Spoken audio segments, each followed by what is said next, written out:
everyone's got their different stories. Everyone's got their different stories. They got different environments, different family. Man, you really, you can do anything you want in life. You really can, man. You really can. And it might take some sacrifice, it might take some grit, but you can do it.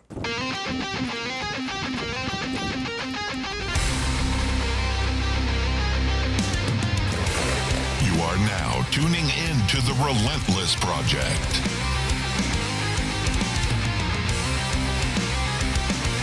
Real people, real stories, real life.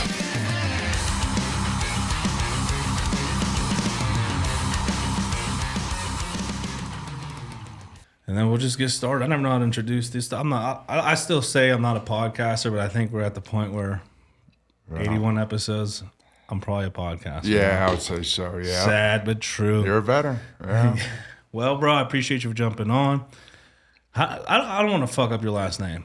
Yeah, Busick. Busick. I knew it. So Yeah. Family's from Serbia, so it's Branko is a lot of people growing up, man, wrestling tournaments is Branko Busick, you know? But it's actually Branko Busick. Yeah, but it's Busting really that ass. it's Branko. Oh, Branko Busick. Yeah, you roll I will on. forever pronounce it like that now. People Yeah, are like, yeah. Dude, well, you doing too much, Ish. I'm like, that's Branko Busick. Yeah, but in America, it's like Branko the horse. You know what I mean? So I will admit that's how I thought it was pronounced, and that's how I would spell it. Like before, I started following you and stuff. Like I would like search like that. I'm like, dude, how the fuck is this dude not popping up? Yeah. Add a K. Yeah. Then he shows up everywhere. Yeah. Well, bro, I do appreciate you driving an hour. Shout out to Andy, bro. He set the fuel to get this going. Yeah. And then one thing we're gonna have a good conversation, I feel like. But Absolutely. when I like to ask people like, tell me your story, tell a little bit about you. Like the first thing you said, father, husband, and then MMA fighter. Yeah. Which is subtle, but a lot of people don't understand like how you describe yourself. And like I always tell people, like, how do you describe yourself? Someone's like, hey, who's Branko? Yeah. How do you describe yourself? Yeah, definitely. That says a lot about who you are as a person and what you value. Yeah, father first. Man, I would say it's just like my views in life, like what's most important to me, man, and being a father. Well, listen, when I pack it in at the end of the day, it's not going to be what I did in the cage. It's going to be the time I spent with my kids. You know what I mean? Thankfully, growing up, my dad, he instilled that on me, and it all came together now. Unfortunately, he's not here to see me be a dad, but there's nothing more important.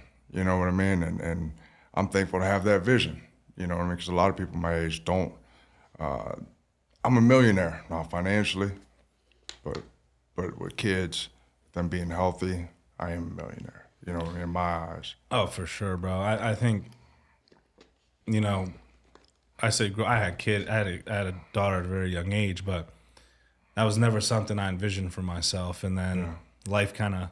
Oh, you got little ones? Yeah, I got one. She's turning 13 in 2 weeks. So little girl. That's where the fun starts. Not so little anymore, bro. Yeah, mine's 9, going on 29. Yeah, I still see her. She's 9. Yeah, my daughter, dude, she'll sit there, have a conversation with me. She'll be saying some words. I'm like, where'd you learn that? Yeah. She's like, what do you mean? I forget. I told a story before, but she's like, yeah, man. And I was talking to this girl. She had the audacity to come up to me, and I was like, chip off the old block, like, pops.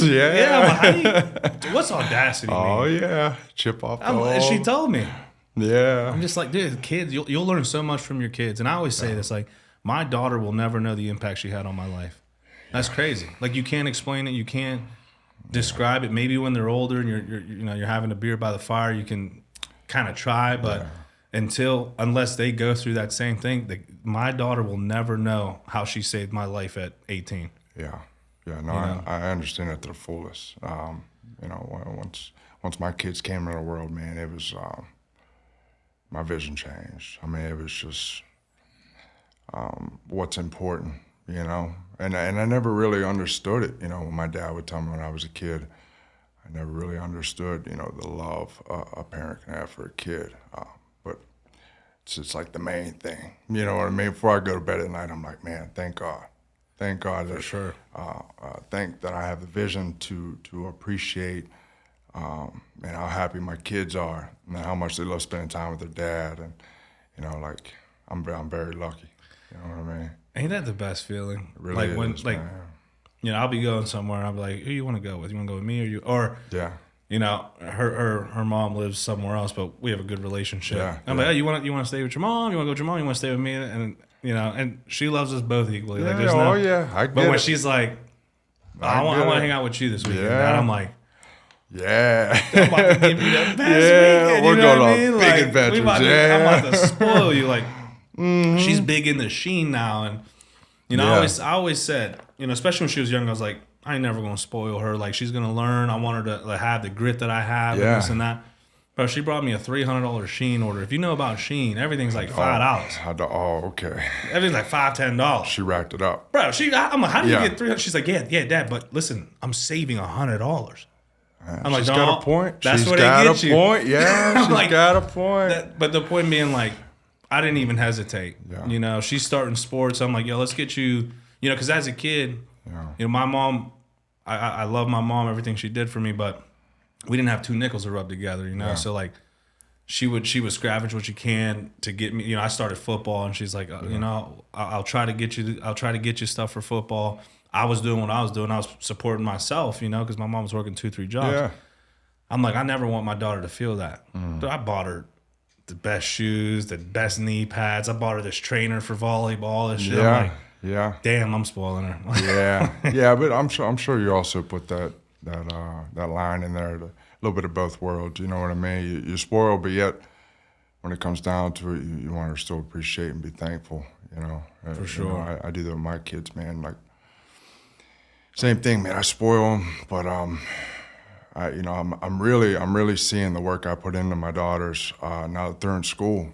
And the way they treat other kids, and just the feedback I'm getting with her, like, man, this kid was really like kind of picking on this kid for this, and I stuck up for this kid. I'm like, good job, bro. Like, man, you're showing her the right way to live. So And that's what it's about. Yeah. Well, I'd like to set the scene. One thing I like to do is kind of get people's background a little bit. And, obviously your father was a huge figure in your life. yeah, And it's easy to, like, for other people to overlook things like that. Your father, which people probably know or don't know, but, like, how was it growing up? Where were you raised? Where were you born and raised? Like, I was born in Fulton County, Georgia, Atlanta, Georgia. couldn't tell by the accent. Yeah. Georgia. My brother, he got the most of it when it came to wrestling.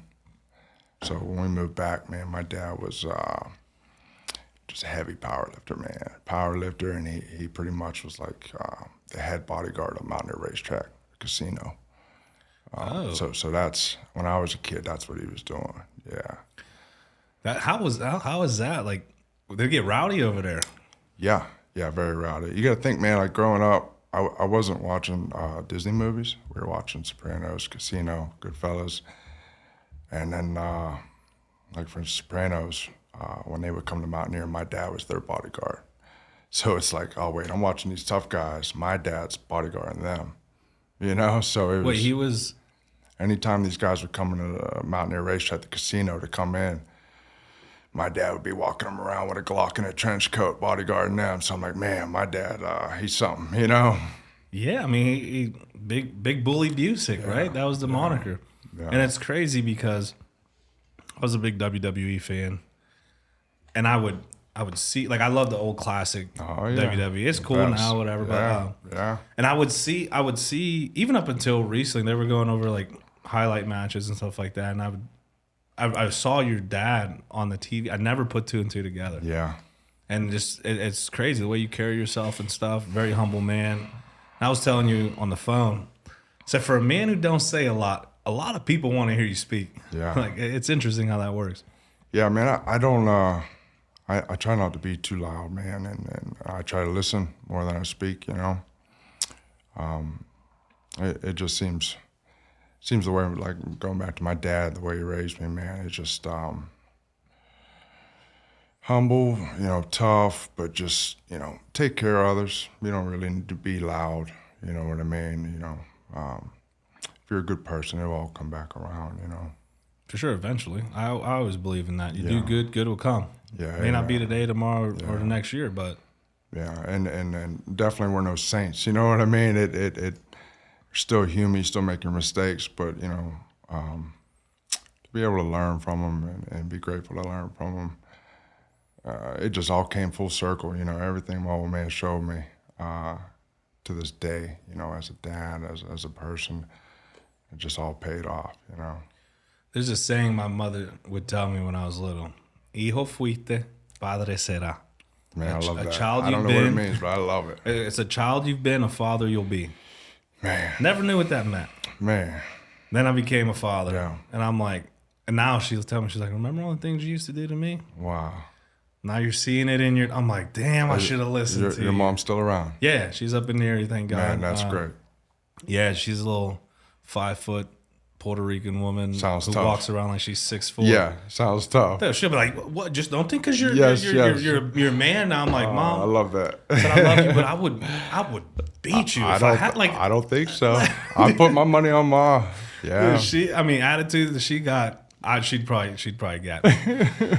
But how was it, you know, growing up in that quote unquote limelight? Like, you know, it's easy to think people outside be like, "Oh man, that was your father. This is the stuff you were doing. Like, you must have had it great." But that's never the case. It's never the case. Everyone has a story. Everyone has their own things they deal with, their own trials and tribulations. Like, how was it being a kid and watching your father being affiliated with, you know, you mentioned big names and you know what he did for a living. Like, how was it growing up in that, and how did that affect you becoming a man? I thought it was normal. I mean, I didn't you know, not till I got older, I realized, oh shit, I didn't really get brought up the same as all my friends, you know? Like, I didn't, I see Khabib and his dad and the relationship they had. I'm like, wow, like that's very similar to me and how my dad were, man.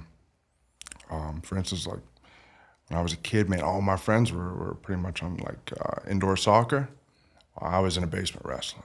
You know what I mean? So it's like, yeah, I just, it wasn't the typical thing, man. And I didn't realize it at the time that my dad was instilling stuff. But now I'm like, you know, wow, every day was something, you know, every day was like, I don't know if he knew that he was building me up for the profession I'm in today with fighting, you know? But it paid off. It paid off because now I'm to the point where it's like, wow, like I see these guys and you know, on the big stage and the way they came up, and it's like, oh man, well, I've been doing that since I was 5 years old. Like, that's, you know what I mean? It's not really. Yeah, everyone has a different route to Yeah. get to the stage. You know Yeah, what I mean? Like, mine's very, very strange. Yeah, it's not your typical route, you know. And you know, whether we end up making it to the big stage or not, I'm still like, man, it's so cool the route I went. Like, I wouldn't change a thing. Not in the bad things, not the good things. The only thing I would change is I wish my old man was here. You know what I mean? for sure. And I've had conversations, and it's crazy, especially we as men, right? When we do something we're proud of, when we feel a sense of accomplishment, the first thing we want to do is tell our mom or tell our dad, like, Yeah. "Hey, look, Yeah, like, how old are you?" yeah, 34. I'm turning 32, Yeah, and like, I'll still call my mom. Barely understands English. Dude, I'll call her. She'll call me. She'll be like, "I saw who's that man on the podcast?" no, that's I'm cool. like, "Do you even understand what we're talking That's about?" She's cool. like, "No, but like." And the fact that she's she'll checking listen it, to it, yeah, you know. And I'm like, man, like, that's cool. she's like, "I'm so proud of you. Look what you're doing." I'm like, damn, like, Yeah, that is crazy. that's everything, man. You know, like to be able to do that, and you know, I still think if you speak and you know from your heart and like wherever people's beliefs may lie, like, you know, I've lost a lot of people in my life, and I still feel like, you know, when I'm talking to God, I'm like, hey, I don't know how this works up there, but you can send them a message. Just, I understand that. you know what I mean? Yeah. Like, I think it helps a lot to be able to get that off your chest and Yeah. No, and hope that they're to the listening or will fullest, be. Man. To the fullest, man. Every day it's like you just you end up being listen, when the time comes and your mom goes to heaven, you're pretty much you're gonna be her. You know what I mean? I'm my dad. You're a chip off the block, and in that way, you know, whether they can see it or not, you make them proud. You know what I mean? As a parent, as a person, you know. Yeah, you become that extension. Yeah, absolutely. What got you into this? You know, you talk about the road to get here. What got you into fighting? You could have been you could have done a lot of things. What was the thing that leads you to this amazing sport? Man, so my dad I started wrestling when I was 5. Not by choice. It was kind of just like, you know, my brother wrestled, my older brother wrestled. And we would have these like little family parties where my brother would invite all his high school friends over. You're 32. 90s were a cool time.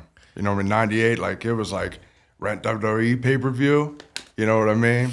Dude, it was really a cool time. My grandfather used to, like, he was glued to the TV every time WWE was on, or WWF at the time. Yeah. We'd have these big parties, and we had a big party for UFC. And it was Mark Coleman. I think it was versus Dan Severn. Anyways, I was running around the house with my shirt off saying, like, I'm Mark Coleman, you know, like I loved it. I loved the whole process, man. And I used to ride my bike up to the video store and rent the UFCs, man. Me and my buddy, we just watched the UFCs. And we started having fights of our own, man.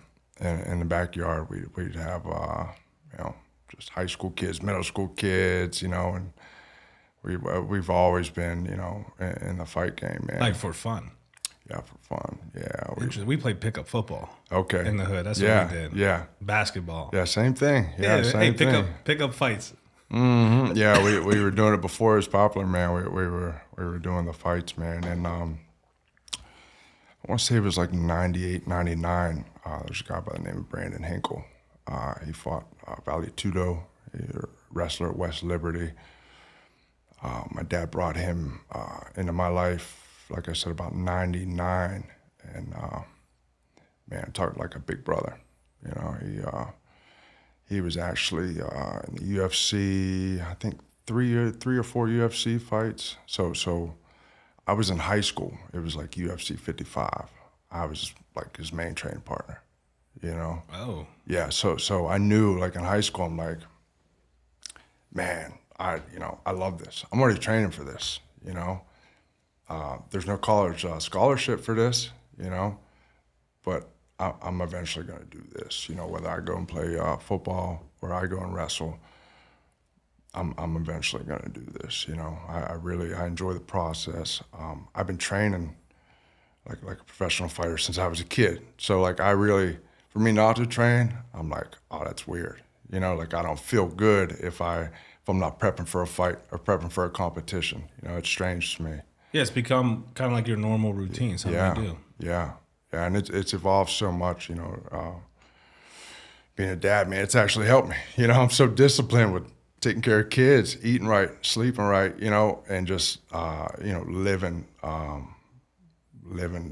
lifestyle that's really just, man, I'm on my A game, you know, just. You have to be. Have to be, man. So being involved in the fight game for so long, is that something, like, do you have your kids doing any form of martial arts, or is that something you're letting them choose for themselves? Like, how's that? Yeah, my oldest daughter does Jiu Jitsu.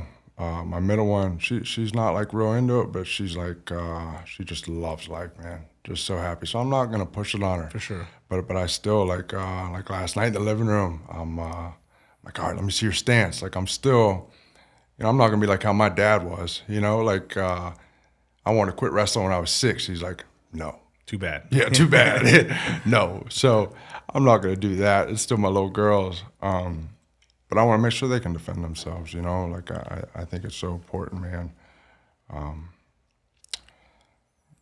I just think it's so good just as a person to install that in them, you know? I think you learn a lot through and doing martial arts, doing something hard, doing something tough. Yeah. My daughter was doing it for a while. Yeah. I was like the happiest dad in the world. Dude, and she was making little boys cry. Like she's a bigger girl. She's almost as tall as me. Yeah. You know, and she's strong. Like she'll like do this to me. Like we'll get into it in the living room. That's awesome. And I'm like, yo, you're kind of Oh, strong, yeah. like Oh, kind of yeah. strong. And I'm putting you against 12-year-old boys who haven't hit puberty yet, Yeah. so they're a little Yeah. small. And then, you know, once they grow, but she was doing so good. And then one day, she's like, I want to do cheer, Yeah. and I'm like, okay, Yeah. like we can do Yeah, that. we could do that. Try And to it keep her turned poker face. Yeah, I'm like, yeah, we can do that. Yeah. She's doing cheer. She's like, I want to do volleyball. I don't got time for jiu-jitsu anymore. And I'm like, Oh, yeah. Okay. Yeah. you know, and I kind of did well, you're still going to do, if you want to do these, you're going to do this because this Yeah. is important. Yeah. And this is how, dude, she's very mature for her age. And, you know, sometimes it's good, sometimes it's bad because I forget she's a kid. And I'll be having a conversation with her. I'm like, dude, at the end of the day, you're a child. Like, this should not be on you. Yeah. She's like, Dad, you ever think that, like, jiu-jitsu is important to you? But it's not important to me. Yeah. And I'm like, Oh, man. Yeah. well, you know what? You're right. Yeah. At the end of the day, I want you to be happy. I want you to do things. I was like, but I want you to know, like, it's my job and responsibility to make sure you can defend yourself and you know, you're healthy. Yeah. So, like, this is still going to be a part in some way. I look at it as like school. You know what I Yeah. mean? You're going to send your kid to school. It's kind of like a mandatory thing, you know? Like, my daughters are going to know how to protect themselves. It's kind of like a mandatory thing, man. Especially in the world we live in. Yeah. Yeah, they got to have it. They got to have it. So you're training, you're this guy's training partner, this guy as if he's Yeah. But Yeah. how did that evolve to, like, now you're doing, like, there's one thing to, like, want to do it. Yeah.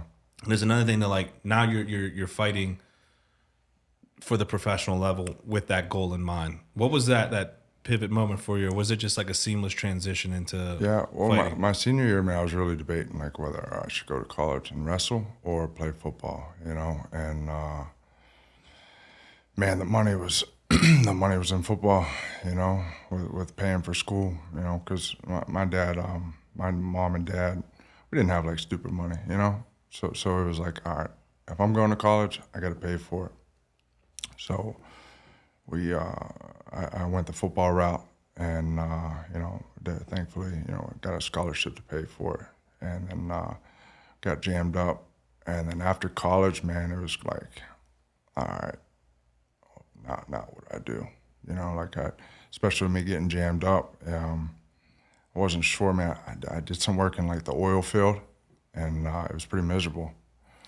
It's a tough job. Yeah, it was pretty miserable, man. And I'm like getting up at 4, working 5 to 5, and just kind of like, man, this is not what I want to do. You know, I gotta.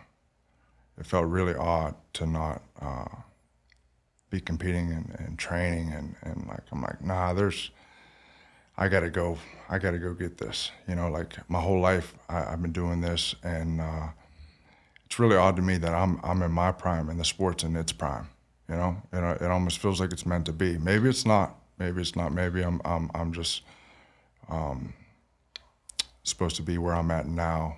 I don't know how it's going to play out, but it does feel like it's meant to be. You know, It's the sport's at a very yeah. It's at a very good part right now. Like with the way social media is blowing up, the way it has highlighted MMA as a whole, right? Like back in the day, you didn't know MMA fighters. You didn't know. Now, everyone knows an MMA fighter, right? The sport's become like oh, that's cool. You train this. Yeah, It's which become is so like, crazy. oh, you play man. football, Yeah. right? Yeah. So I think it's definitely becoming more known and recognizable, especially a lot of people training jiu-jitsu now and Muay Thai. And like people are starting to get into the arts, which then lead to pursuing this fight thing. It's highlighted. So Yeah. I think it's at a very good point in the sense of, unless you, Layshock, dude, I had a conversation with Layshock. He's very, I like Layshock, man. Dude, he's a I good listen to dude. that podcast, man. I like the way he thinks on things. he's very matter of fact. Yeah. And like, I've received a lot of feedback, all good, Yeah. all good. And I would tell people like, man, if you listen to objective people like this, right? Someone who's just going to show you the truth. You can take it, leave it, do whatever you want with it. Right. He doesn't get offended by it if you take it or leave it. Yeah. But it allows us to look in the mirror and be like, yo, is that me? Like, am I doing everything I should be doing? Or am I lying to myself? Am I lying to people? Mm-hmm. You know, like if you can approach it in that way of like, man, that bothered me that he said that. What's in me that I need to do different? Yeah. you know, that can change the game and the sport in the right direction. And I think it's going there. Absolutely. It's just with everything that becomes popular, everyone, you know, it gets inundated with people wanting to do it because it's cool, because it's fun, because it's new, Right. because it's different. Right. But eventually all that's going to weed out. And it's just going to be people who like, this is all I know. This is all I want to do. Yeah. And to me, man, that's why, like, man, with social media blowing up, you know, the way it is, I'm seeing these things, you know, almost like phases, you know, like Dave Goggins, Jocko Willink, discipline and fight. And I'm like, dude, my dad was doing this with me when I was a kid. Like, this stuff's popular. Like, this is me to the core. Like, I've been growing up on this, you know, so this is like nothing new to me, you know, which helped me in a sense, like when it came to competing. Because it's like, oh man, this is the stuff that's working. Oh, this is the stuff I am to the core, you know. Yeah, and I didn't have that as a kid because I was, you know, inner city troubled youth. I would always get the, oh, I'm sorry this happened to you. And like, they kind of put, I can get away with this kind of thing. Yeah. You know what I mean? Like, Yeah. And it wasn't until I became older and people were like, I met someone in college and he was very good motivation to me. He very successful. Comes from a successful family. So like when he told me this, it fucking hit me. Yeah. And I was like offended. And then I couldn't be offended because I was like, he makes sense. Yeah. He literally said, so what? Yeah, right. I'm like, right. oh, what do you mean? He's like, so what? I'm like, oh, it's easy for you to say. You've gotten this handed to you. You've gotten this handed to you. He's like, so what? And I thought he was being like arrogant. Yeah, no. Dude, I wanted to, he's like, dude, so what? Yeah. I was like, he's like, I was dealt this. You were dealt this. We're in the same fucking room right now doing the same thing. Mm-hmm. And I'm like, ooh. Yep.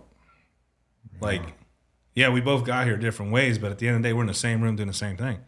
And you can argue, well, he's got better. But at the end of the day, we're in the same position. What are we going to do from this day forward Yeah. to do? And I'm like, dude, that little so what changed my whole mindset on like, so what? You know, Yep. because at the end of the day, people had a lot worse than me. Yep. You know, there are people with no homes, Yep. no mother, no father growing up, going through, you know, the system and like, and now here I am, pity me. Yep. And I'm like, man, you know, at the end of the day, something's got to change and it's me. Like, I Yeah. can't control this stuff. I can control me. That's cool on your part to be able to have that vision, man. And I think that's the hardest part for the people that don't have the parents and the environment is, man, they might not know that vision's a variable. It might not. So it might take someone to listen to your podcast to be like, oh man, all right, wait a minute. I've been dealt these cards. I can you know, play these cards this way though.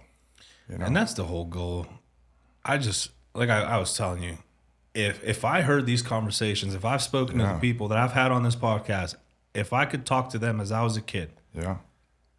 my whole life would be different and I would have avoided a lot of issues and troubles because everyone has a story. Everyone's gone through something and a lot of people come out of it. A lot of people still are in it and battling through it with a goal in mind, you know. And if I could hear these conversations as a kid, my life would be changed. Can help them, man. It really can help them, man. And that's so cool, man. You know, that you have the ability to do that. And that's one of the great things about social media, man. Because a lot of kids they lock into this stuff, you know. So if you hear someone that's been through it and then they have a certain vision to get out of it or to make better, it's like, oh, okay, that's positive, man. Yeah, and I want to kind of go back respectfully. You said you got into some stuff. Yeah. Right? We don't have to get into the mix, but like, what was that moment for you that, you know, something's happening that changes the trajectory of your life? You're training, you're doing good, you're surrounded by people, and now a decision you made leads you to all that stops, and now... Man, I was a workhorse in high school. No one trained as hard as me, you know? Like, I was grinding hard, man. And I went to college. I see all these, like, 5-star recruits, man, and I'm like... I started, like, smoking these guys. And I'm like, man, like, my dad really, like... There's nothing that I can't do. Like, I'm really, like... I can go to the NFL. I can out-train these guys in the weight room. I can hustle these guys, you know. So it was really, man, it was nice to see when I got to college. But then it got to a point where it was like, at 19 years old, 18 years old, such a puppy, man. And I started getting a lot of respect from the older guys for like how tough I was, and it just kind of like got carried away. It snowballed. So anytime we would go out, for instance, one of my buddies, we were out having a couple, and someone pushed his sister, and I'm like, oh, okay, like right, without even thinking, man. Green light. I jumped on the guy right away, and man, I got so much respect from the guys for doing that. At 19 years old, I'm like, man, that respect felt good, you know, like. Really, all these drunk, tough guys at the bar, I enjoyed smoking them, to be honest. Like, I really love sticking up for my friends. I know exactly what you mean. Yeah. So got to the point, man, where I was like, when we would go out, I was just going out to, like, stick up for my buddies. I'm like, yeah, you know, like that was, I don't know why I enjoyed doing that, but I love my friends, and I love sticking up for them, and it got a little carried away, man. It's funny you mentioned that because it was very similar. I mean, we can call it sticking up, but at the end of the day, I was enjoying the violence and what it came with it. People feared me, right? Yeah. I thought it was respect at the time. People feared me at the end of the day. Yeah. And not everyone. I'm not trying to say I was like this. No, I got you. But like, yeah. you know, I found myself in the same pattern. Like, you know, someone's like, oh man, this happened. All right, bro, let's go run up on him. Yeah. Like, it started to become now there's no point to this. Yeah. There's no point or rhyme or reason. You're not sticking up for anyone. You're just, you're out looking for something. I found myself doing that. It got me into trouble, and with the wrong group, with the wrong crowd, with the wrong people. Snowballs. My old man always said, man, you're only going to go in a barbershop so many times before you get your hair cut. Never really understood that, but yeah, I found out what it meant. You know what I mean? It's you're proud of your environment. Yeah, dude. And one day I wake up and I realize, like, the people around me aren't really, and this is when I noticed it. I told you the story.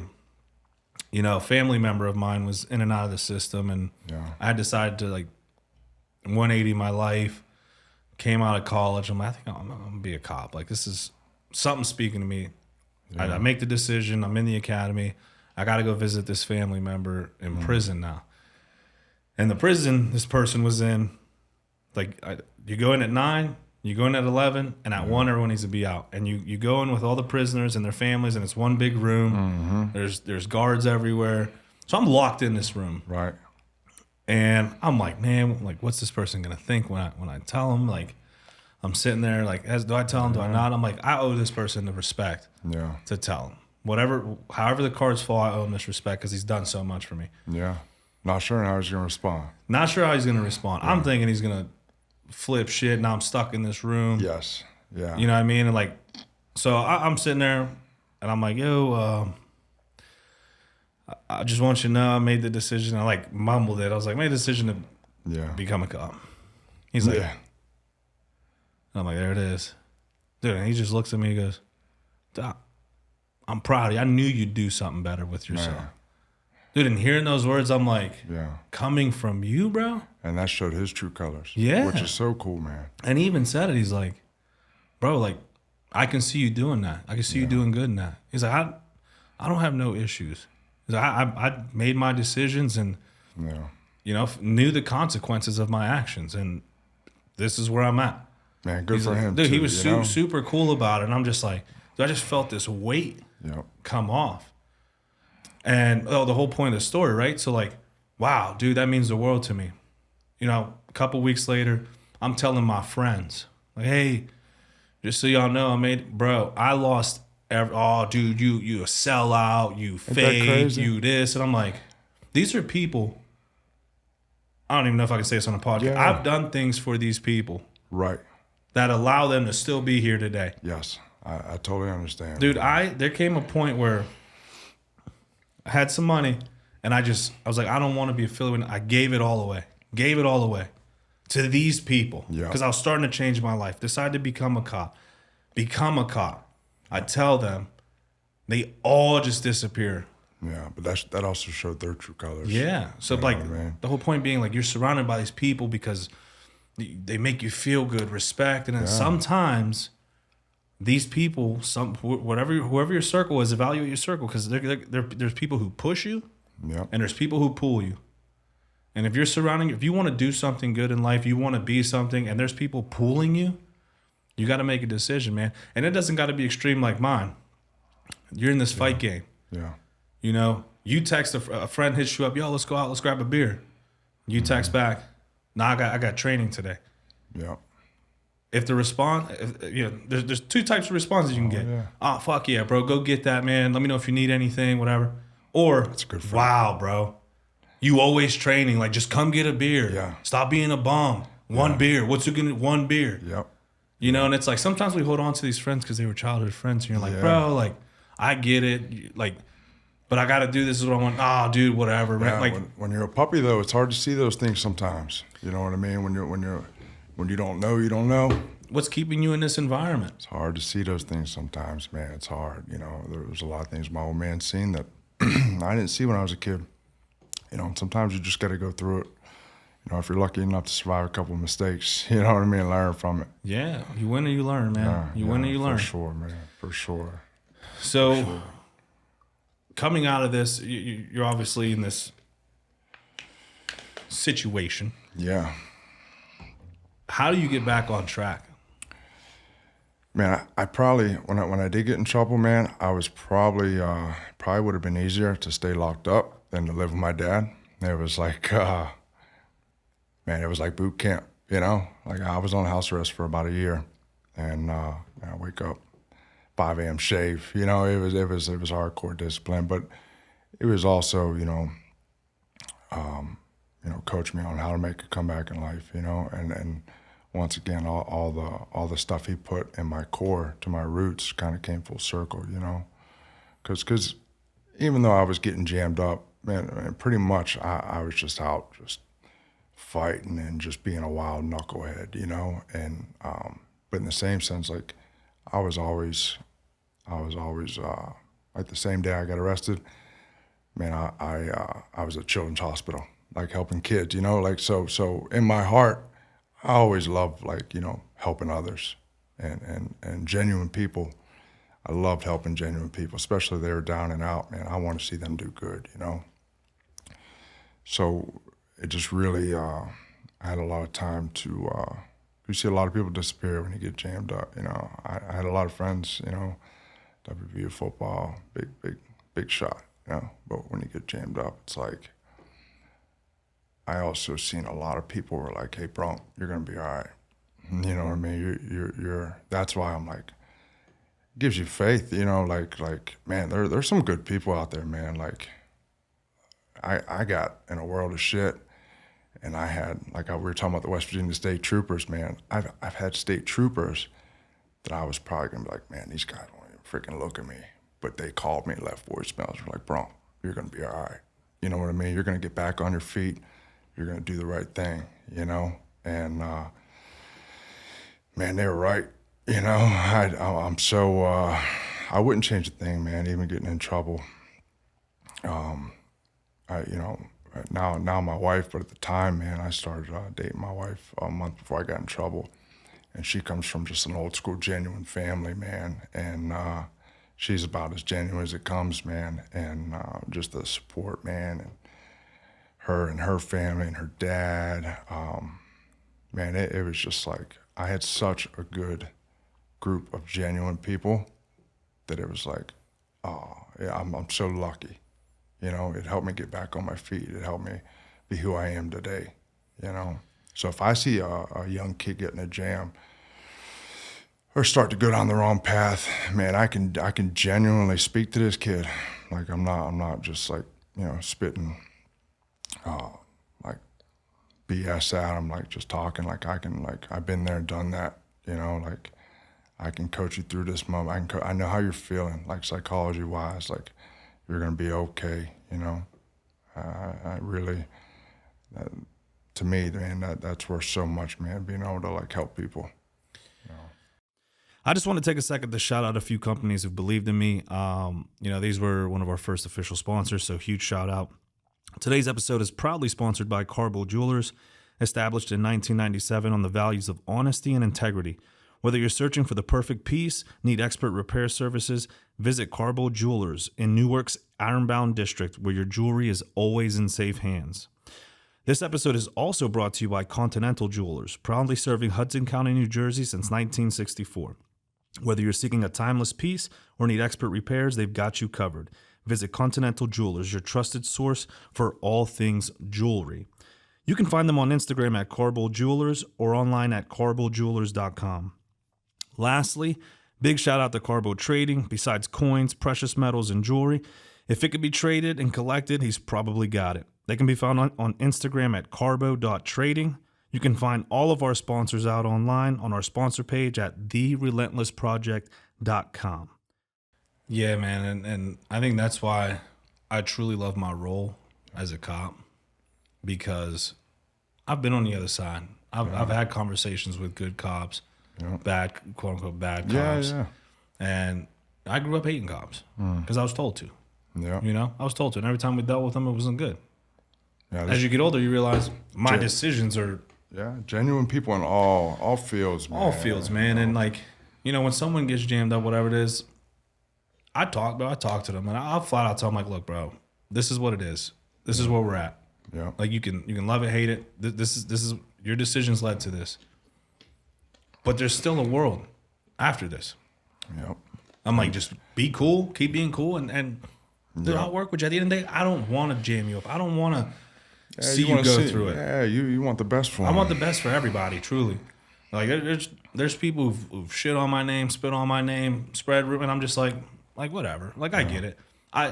There was a contributing factor on my part that led to this. I'll own that. But I'm not gonna entertain and go back and forth. It's like, I will never burn a bridge. Yeah. You can burn. I'll never burn a bridge because I want the best for everyone. And guess what? If we don't get along, we just won't associate. Yeah. If you live that way, man, it really is. It's like no worries, man. Like whether they pick it up or not, you stay true to who you are, genuine. And you'll always be that way, man. Yeah, and I guess the good quote is, it's going to be okay. And it will be. You continue to fight, you remain relentless, eventually it's going to be good. It's going to suck right now. You're going through it. It's going to be good. They might go through it 2 or 3 more times. You know what I mean? It's life. My old man, he was big into sobriety, man. He hit the booze pretty hard when I was younger. But, man, when he got sober, it was like, dude, there's not a better dad. You know what I mean? Like, and I noticed people he was helping, get their life back on track with addiction and sobriety. He,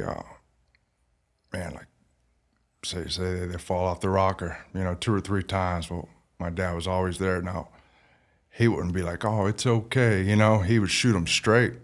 But need that. Yeah, he would really, he would find, the strength in people to be able to get their stuff together, How did his support and unique lifestyle kind of drive you to be the man you are? We kind of touch on it, but like, how important is it if you have kids or you have friends that you want to pour into? Like, how important is that?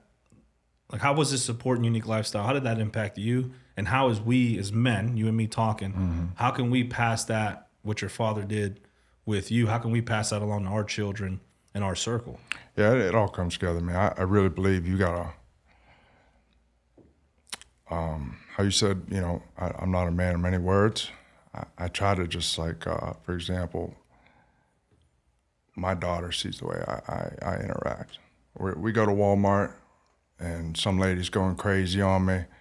The way I handle that situation, the way my daughter's gonna see it. She's gonna take up those notes. Or if we're driving in a car and some punk's laying on his horn, hey, let's go, you're at the stop sign too long. The way I handle that, my daughter's gonna see that. You know what I mean? I seen my dad do it. So whether, like, that's instilled in me just by watching the way we are, watch the way we go through everyday life. If I get, whatever comes to my plate, not only my kids, my friends, the way they see I handle the situation, that rubs off. You know, it really does. It rubs off, man, and just kind of lead by the way you walk it. You know what's crazy? You're sitting here describing your dad. Yeah. Amazing man. One day our kids are going to sit down and describe us in a way. Right? That's the goal. How do you want your kids to describe you? How do you want your friends to describe you? That's the goal, man. You know what I mean? Like you're sitting here the way you're... I would be honored if my daughter described me half as good as the way you talk about your old man. Yeah, that's the goal. You know, it's like, how can we as parents, how can we as friends, how can we as husbands and wives, and like, how could we instill that in people so that when we leave and we're gone or we're out of the room, you know, people are talking intentionally good about how we are. Yeah. How are you going to move? That's what matters, man. Like I said, I go back to it, man. At the end of the day, you know, when it comes time, pack it in, man, and then, you know, your kids just they're pretty much you. They're a spitting image of you, man. And I hope that's what I leave behind. You know, just how to treat others, how to be a genuine person, because that's gonna help them get through life, whether I'm here or not. You know what I mean? As they grow older, you know, the more time, the more I can instill on them. You know, so you know, to me, that's the most important thing. The rest is bonus. But yeah, bonus. Mm-hmm. Bonus is good. Yeah. You're a man of many hats. You know, you the way you talk about your wife, you obviously have a great relationship. The way you talk about your kids, so you're a husband, father, MMA fighter. What advice do you have for people wearing these hats who want to make it in the game? Because you're still in the process, right? Like I don't want to lie to people. Like you're still in the process. You're pushing. You're definitely And just a professional, like a sports career. Yeah, and like a sports career. Because you know, let's use your last fight. What was your last fight? Yeah. I'm trying to remember. I know I was there for it, but like 2 months ago, something like that. Yeah. How did you prepare for that? Well, it's tough, man. It really depends what you got on your plate. You know, if you got kids and a family, you know, either way, you got to be disciplined. You got to be a professional. As soon as you learn how to be a professional, be a professional. You know what I mean? And another thing, like with social media today, it's so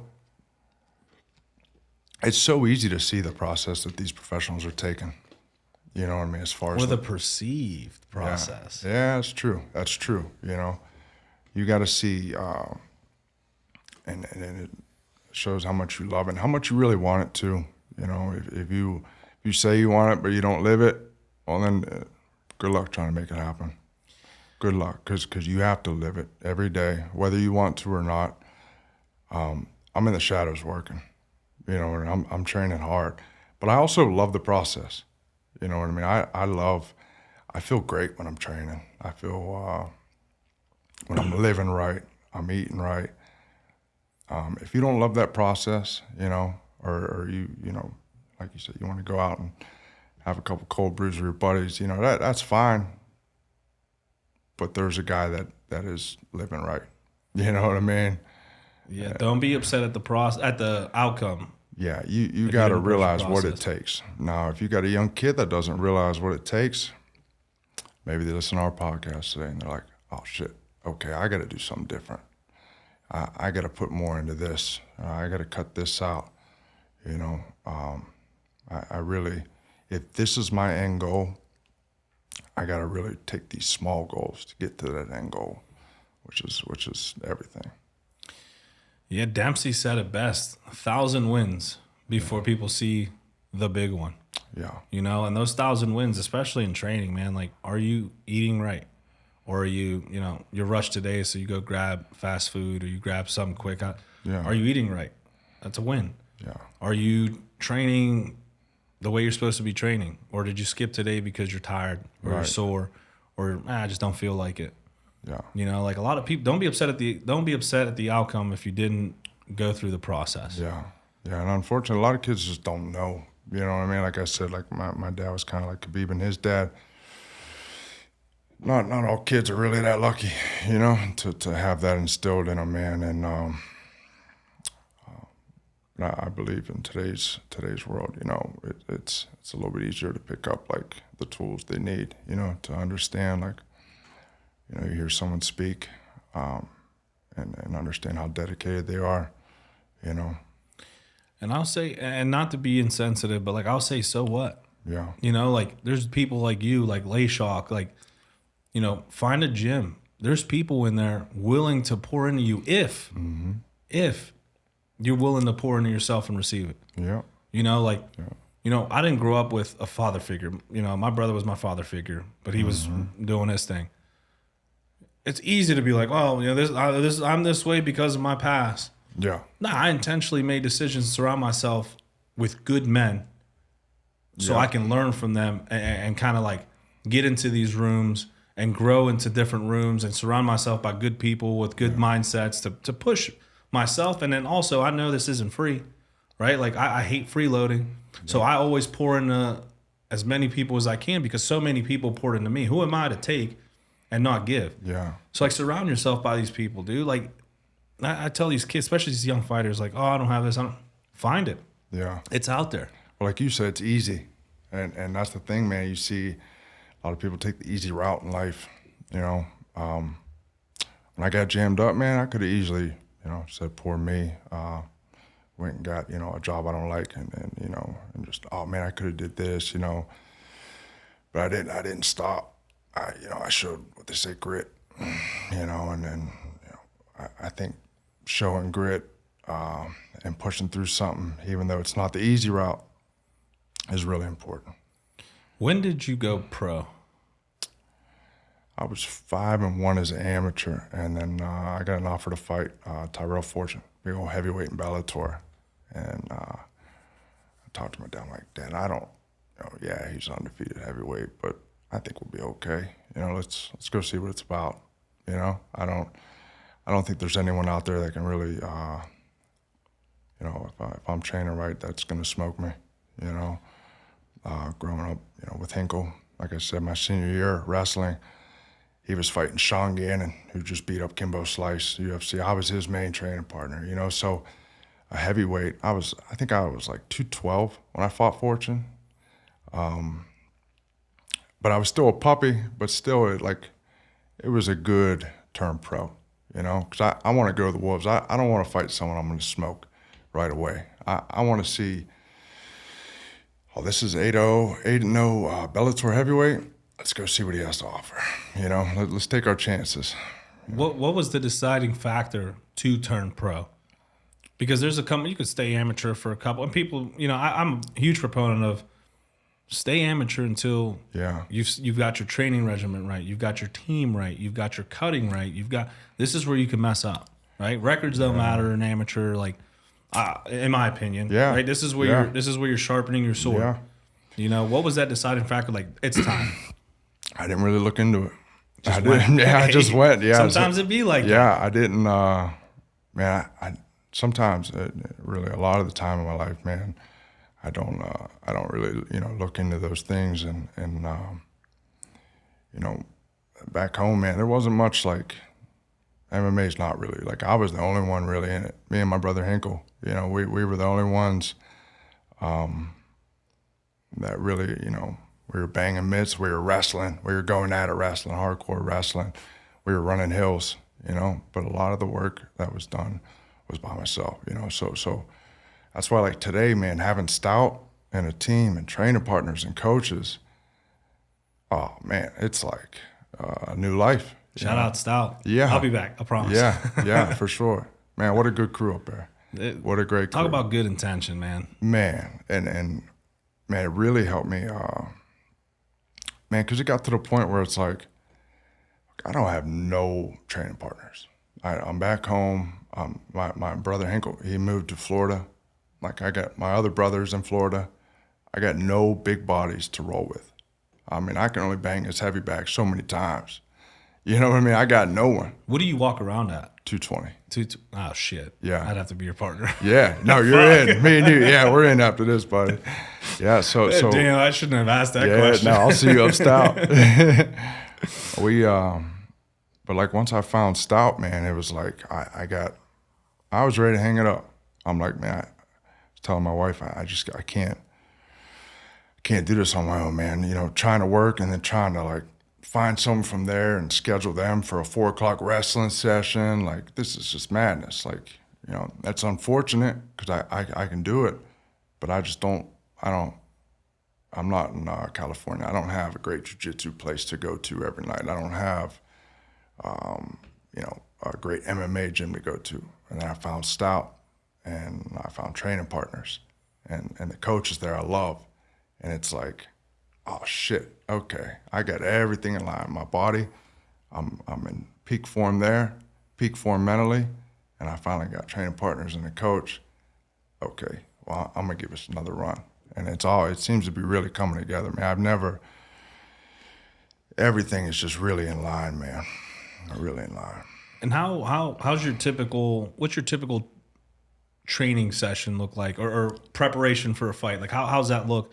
We'll use your last fight an example. How do you, like, what's your daily life like for someone listening, someone in this half in, half out, and they're like, man, I'm there right now. Yeah. I'm where he was. I'm doing that right now. Like, how do you balance everything, and what does a typical training camp look like for you? You gotta enjoy the process, man. As far as training and learning the game, you gotta soak it up like a sponge.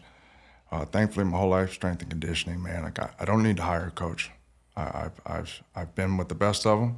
I actually feel like I could coach that stuff, So I have like a built-in strength and conditioning in my head. I know, okay, well today's this, tomorrow's this, So I live it. I don't really need to write it down. Like I know every day what's needed. The jiu-jitsu and sparring and all that, man, do it as much as you can. You know what I mean? The more, unless you want to be a good fighter, go fight. You want to be a good basketball player, go shoot hoops. Whatever you want your craft to be, go do your craft. Do it hard. Take care of your body, because that's your tool. If my leg's banged up, it's like a car, man. Like I can only go so far on a flat tire.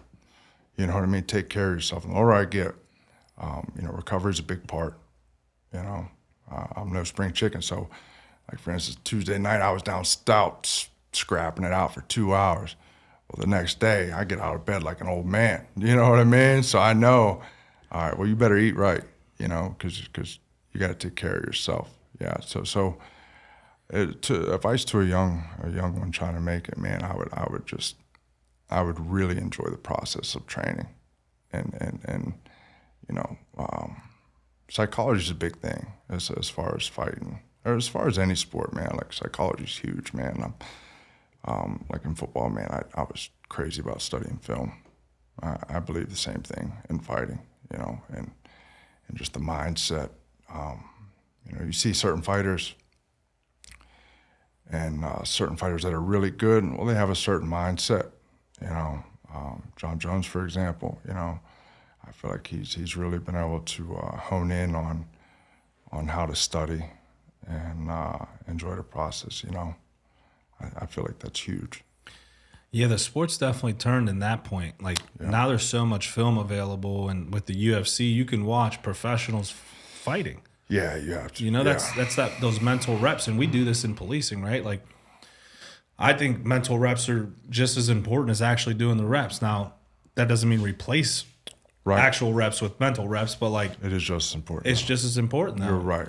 If you can vision it and you can map it out in your brain, and then now transition into doing it, it's huge. You have to, man. And I got so crazy about studying that aspect, man. It got to the point where I was watching Navy SEALs and their approach to how they would go on a mission, how they would break down like, okay, this is this, we're going to stay calm if this happens, this is our preparation.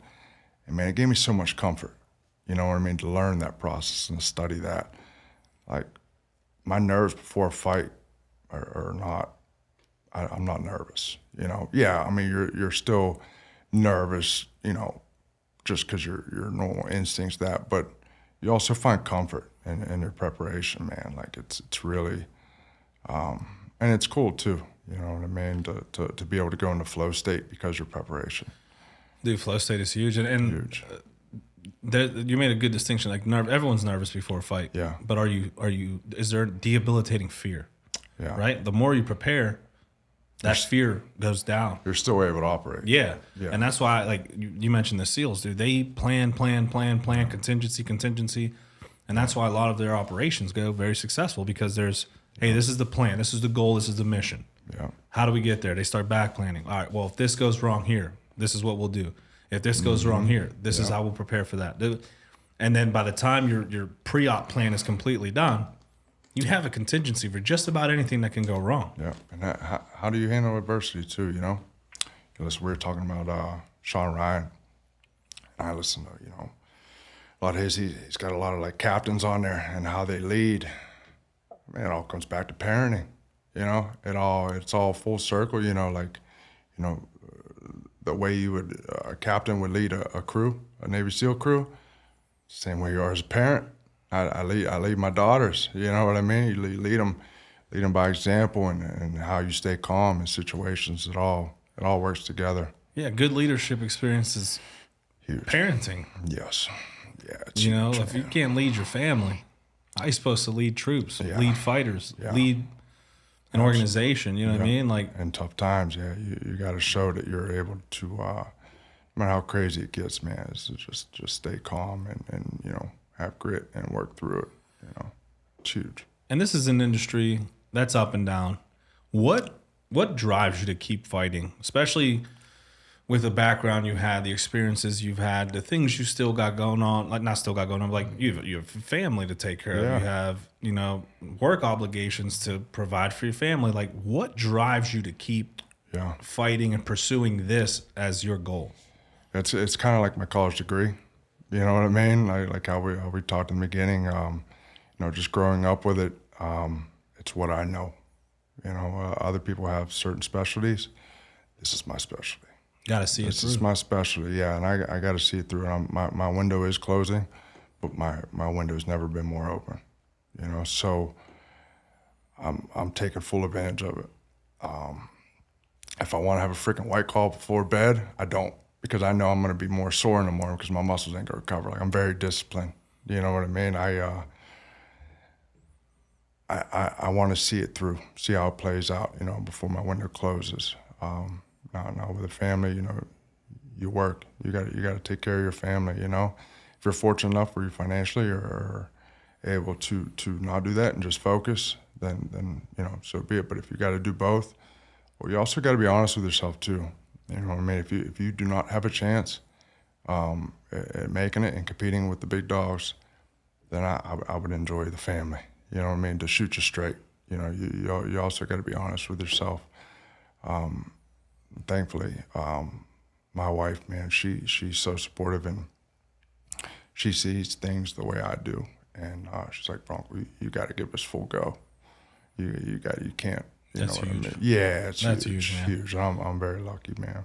Like to have someone who supports you like that, is night and day. But to be honest with you too.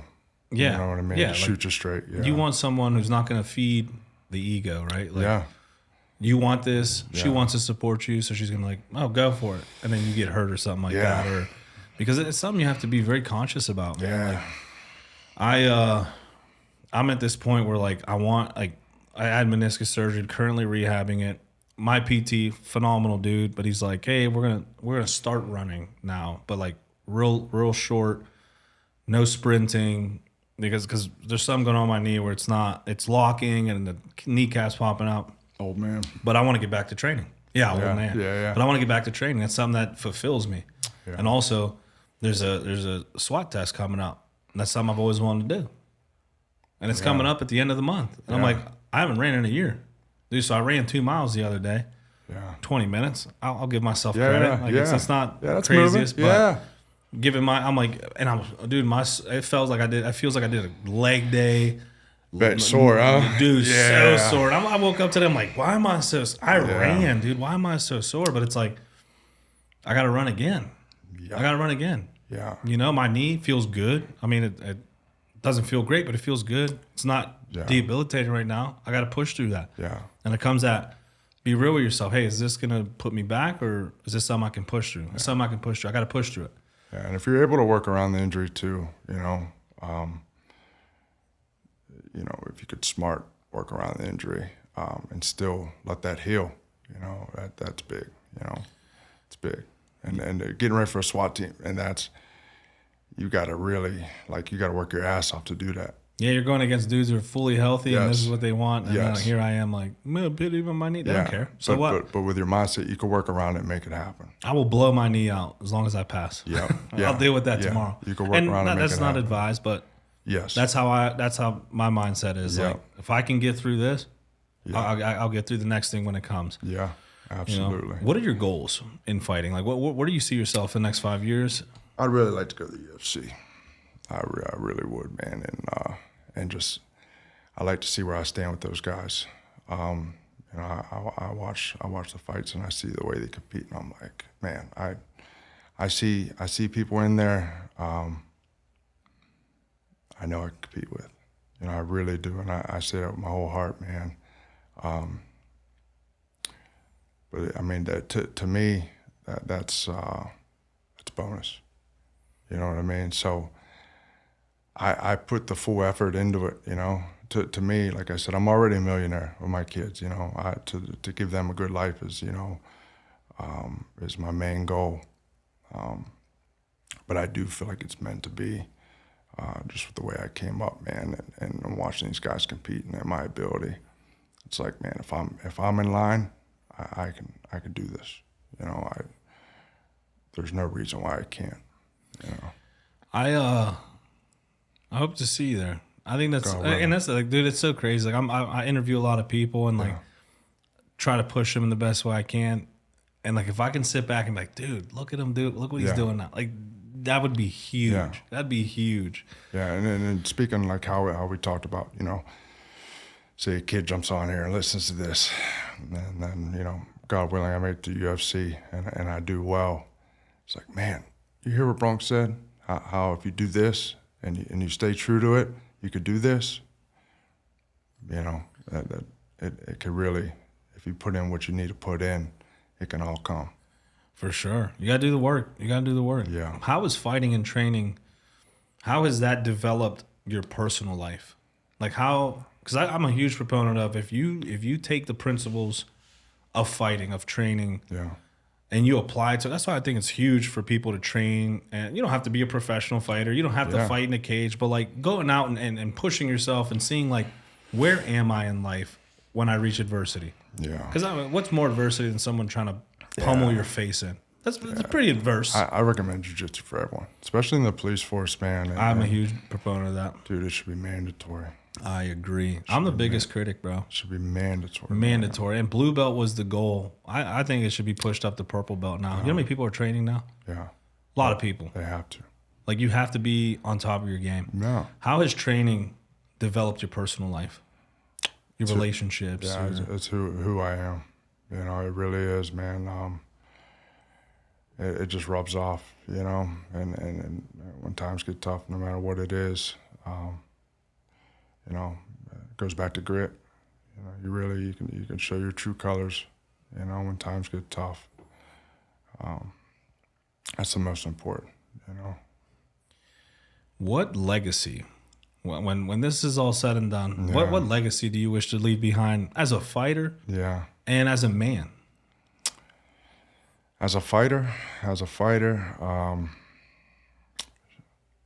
I like the fact that I feel like I'm already doing this is showing my true colors and showing grit, showing that no matter what, you know, what tough situation you get put in, you know, man, that guy showed heart. You'll never see me ball up. And I see fighters like ball up if they're starting to get hit. You'll never see me do that. You know what I mean? When I fight, it's gonna be okay. Bronx fighting, let's watch. You know, like there's not too many of my fights go to decisions. You know, it's like we're gonna go for broke. But now I'm to the stage where it's like skillfully applying that pressure. You know, and that's when I was young. It's like, we're going to fight to the death now, you know. But now I can skillfully apply that, which I feel like it's a veteran move, you know, to be able to do that. As a parent, man, I would say just, you know, really, same thing, showing how to get through tough times. And legacy-wise, like how I speak about my father, I would love for, when my old man passed away, in the funeral service, man, people were coming through the line, and it wasn't like, dude, your dad was like an awesome wrestler. He was like so cool. It was like, man, he really helped me in life.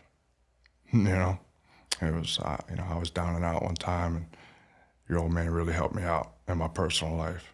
And to me, that's most important. I hope that comes back. I hope when I pack it in, my daughter's in line, people are coming like, man, Branko was a genuine person. And he looked out for me. He looked out for my kids. I believe that's the most important. That's a good way to put it, man. Like, because MMA could be taken away, wrestling could be taken away. Who you are as a man, that's instilled, that's ingrained. Yeah, the other stuff's just bonus. Yeah, it really is, and it's a big bonus, because it's who you are. Just like one way of showing who you are. It's what you do. Yeah. It's what you do. It's your craft. Yeah, it's your craft. But who you are when you're doing it. Mm-hmm. What outside of the fight world? What do you do? What do you do for fun? Do you have any hobbies? Do you have big adventures with the kids, man? We're adventuring all the time. For my daughters, man, I was big into like animals. Loved animals. I had probably 7 venomous snakes, man. I was like a little Steve Irwin, man. I always loved it. Crikey. Yeah, exactly, right? And man, it's actually that's also rubbed off, man. My daughter's like, Dad, this Sunday we got a reptile show. Are we going? I'm like, man. That's dope. They're into that. My daughter's into crocodiles. Yeah. Yeah. It's good for them, man. They're like, she wants to go to Florida, and like there's this place you can go, and like, I'm like, you sure? Oh, like, yeah. Crocodiles, like. You guys call me. We'll get you set up. Yeah. Bronk's about to be on top of the crocodile in the mouth. Come here. You ever had a bearded dragon? Yeah. I had one growing up, dude. Those things are the coolest. That's our next one. I actually talked to my little one about that last night. Yeah. That's a good pet for a kid. Good pet. Yeah. People are like, dogs, kitties. Yeah. Bearded dragon. Yeah. We got a alligator snapping turtle, and it's like a little dinosaur. Yeah. So I was in a pond. I'm a city dude. Okay. Right, but I like to venture out. Mm-hmm. A lot of my friends are country boondock, like out of the way people. We're at his 4th of July event. He's like, oh, dude, we're gonna set up this slip and slide into the pond, right? Yeah. And I'm like, oh, okay, like cool. That sounds dope. He's like, yeah, we went in, cleaned it out, we removed all the snapping turtles, like as many as we. I'm like, oh, hold on. Hold on. Lose a toe. So there's, what if you missed one? Yeah. I was like, all right, dude, you'll be fine. Oh, But you don't know that. Yeah. Like, you telling me you removed X amount of snapping turtles. What if his brother's still here now? He's pissed. Yeah, Did you just be like, come out with 9 toes. Like, dude. So I'm sitting there like, are we sure about this? Oh, yeah. But like, that's the type of people they are. So interesting. Like, you're sitting here like, you have snapping turtles. Nah, pass. Yeah, like my daughter, she wants to get in the animal field when she's older, which is cool, man. I want to introduce them to a little bit of everything, That way they can see what they love, what they enjoy to do. Yeah, I mean, I feel like that's really good for kids, man, just to see a little bit of everything and see what they enjoy, because not everyone's going to go the route you went, So I can still install my my thoughts and my views on any craft. You know what I mean? It might not be the same craft as me, but same approach. Same approach applies to a lot, man, and anything in life. Here's the real question. Yeah. How good are you at making a ponytail? Wow. Yeah. I'm getting really good, actually.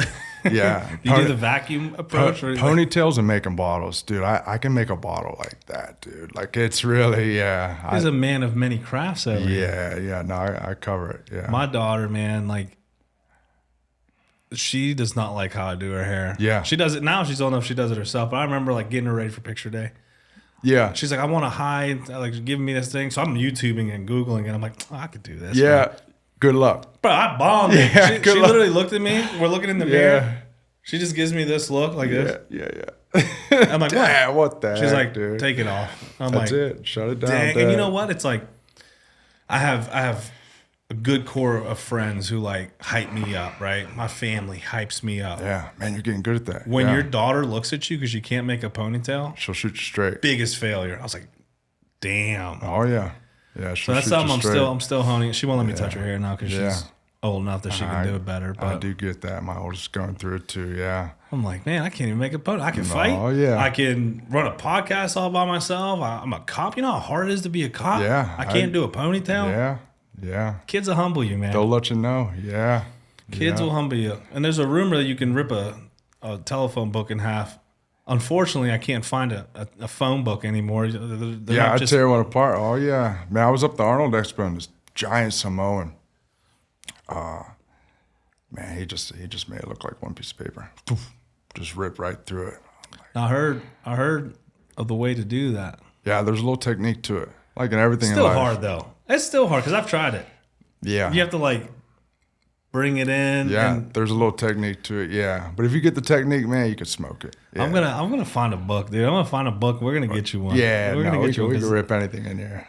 Yeah, Dude, leave the table. Bro. yeah. We'll leave the table. We'll leave the TV. Yeah, leave the table and TV. We'll figure something out. That's all. And one question I like to ask as we're wrapping up. When this is said and done, the podcast is over. People have listened. What's one message you want people to take from this episode today that they can apply to themselves or apply when they're no longer listening? What's something you wish people take away? Yeah, no, I think the biggest thing is the life picture. You know what I mean? Like you said, everyone's got their different stories. Everyone's got their different stories. They got different environments, different family. Man, you can do anything you want in life. You really can, man. You really can, and it might take some sacrifice, might take some grit, but you can do it. You know what I mean? Obviously, they could reach out to you. They could reach out to me. There's no one I wouldn't help. You know what I mean? I don't want to see people fail. If they do fail, I'm never one to judge them. Be like, oh man, that kid's he's all on smack. No. Hey, I've been there. Yeah. I've been there. Let me help you. Because I know what that feels like. You know what I mean? I've been there. Another day is another opportunity. That's all, man. You know, it really is. I appreciate those words. Where can people follow you online if they want to kind of follow you and your fight journey? Yeah, I'm pretty off grid, man. I do have Instagram, just to promote the fighting a little bit, But I would say Instagram's the best thing. Besides that, I'm pretty off grid, man. That's the only thing. Yeah, that's it, buddy. Yeah, no Facebook, no. I don't even know what the other stuff is. There's TikTok. Yeah, TikTok. I just imagine you on TikTok. My sister and brother told me about this TikTok thing. I don't think I could do it. Yeah. I tried it. I got big on it back in the day. I was doing the corny cop stuff, and I realized I was like, this ain't me. Like, and people are like, why don't you just delete it? Like, what is that? Where you like a little video thing, yeah, right? Yeah. You like make short videos, little skits and stuff. And I will get on there and learn how to cook or something like that. Dude, I've learned more on TikTok than I have on anything. Yeah, you could really learn. I love social media for that aspect. For like learning how to do little shit like that, man. Little life hacks they call them and stuff. Yes. Like, recipes, those are huge on TikTok now and Instagram Reels. Yeah. I'm like, yo, I love birria. Yeah. Which is like a type of broth that you can make. Yeah. I'm like, dude, you can make birria this? I didn't even know that. Or cheesecake, bro. I enjoy cooking too, yeah. So he's a chef, yeah. Chef Branko. A year of house arrest, you learn how to cook. you got to, brother. That's so true. Yeah. Well, bro, I do appreciate you for jumping on. Absolutely. I would just I'd push everyone, man. If you have something you want to do it. Like if there's something that's like, should I be doing this? That's the question. If that's the question you're asking, yes. The answer is yes. Try it. Yeah, you got to enjoy it. Because at the end of the day, at the end of the day, if you don't get it, you're right where you started. Yes. You lose nothing but time. Yeah, and it goes fast. Yeah. It might not seem like that when you're 18, 19 years old, man, but it definitely, when you get to a point, or like where I am now as a dad, it's like, man, 100 years, that's not long enough. You know what I mean? You really... You got to take advantage of the time you got. I literally I say this all the time. Our first 20 years, we're like learning, figuring things out, whatever. Right. Our last 20 years, 30 years, you're kind of like winding down. And so that leaves us, if you live the 60 year, that's what's the math? That's 20 years Yeah. to like do what you want to do and do it right. Mm-hmm. And even that, you're doing a lot of. We don't have a lot of time, man. That's the biggest resource. That's why you gotta find out what you love. You gotta find out what you love, and you gotta enjoy doing it, man. Yeah, I recommend don't waste time doing what you don't enjoy. I know people get stuck financially, and they have to do it. Grind through it. Get to a point where you can do what you love. If that takes a year, you got to set up little goals. If that takes a year of setting up little goals to get to a point where you can do what you want to do it. Do it. It's worth it. You heard it here, bro. Yeah. Well, I appreciate you for jumping on. This This is real, the man. one with Branko Busick. No doubt. Said it right, My huh? man. Thank you, sir. Hey, follow Relentless Project online, Instagram, YouTube, X at Relentless PRJCT. Buy some merch, support the show, and we're out, bro. My man. Ish. Later. Thank you, buddy. Of Thank course. you, buddy. My man.